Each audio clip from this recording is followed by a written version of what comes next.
So I've been calling this one Resident Evil All-Stars. It's like the Avengers of the Resident Evil franchise. Like everyone's back for the party. We get to see everybody again. It's fun, man. It was so great. I mean, that's why I ended up calling it Camp Evil on Twitter, because it really felt like all of us with all of our friends are coming back to camp again.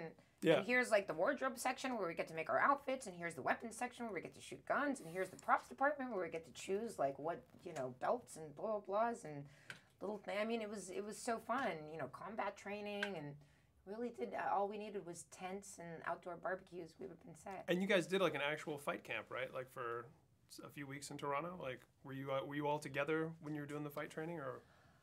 Well, yes. I mean, You're fighting for the entire movie, I so you had more than anybody.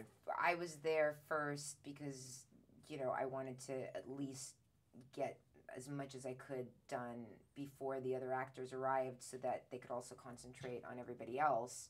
And I knew that for me, because I'd already done so much of this before, if I just learned the choreography, I could practice on my own.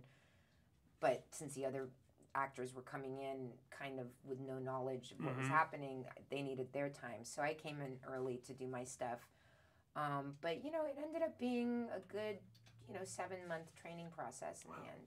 So at this point, what different styles have you trained in? I mean, it's got to be a lot by now. I think it's called Hollywood martial arts.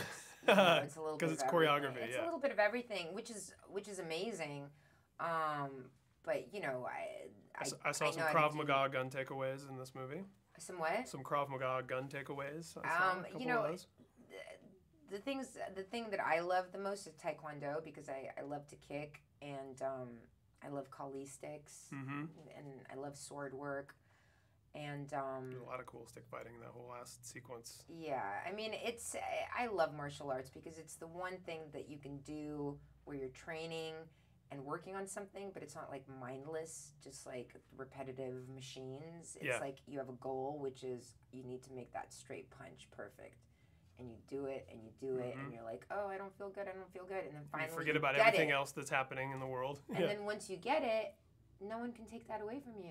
You have that forever. And that confidence that you get once you achieve that goal is crazy. I mean, that's pretty much like right there, people in theory can go, oh, but practice makes perfect. And you're like, okay, whatever.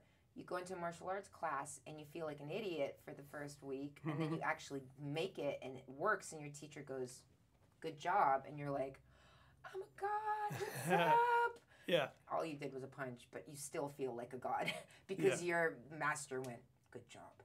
Now, Paul had mentioned this is setting up like a new trilogy for the franchise. I mean, this one goes, we see Moscow, we see New York, we see all these great characters come back. How do we possibly top Retribution? Well, I think what Paul meant was the last movie was the beginning of a trilogy. So this would be the second, and hopefully if people love this movie, because we never really make these movies going, we're going to make a next one. We focus one movie at a time. But when Paul had the idea of a trilogy, he thought if we do make a number 6, that would be the closure. So this would be the beginning of the end. It's got that momentum and that adrenaline.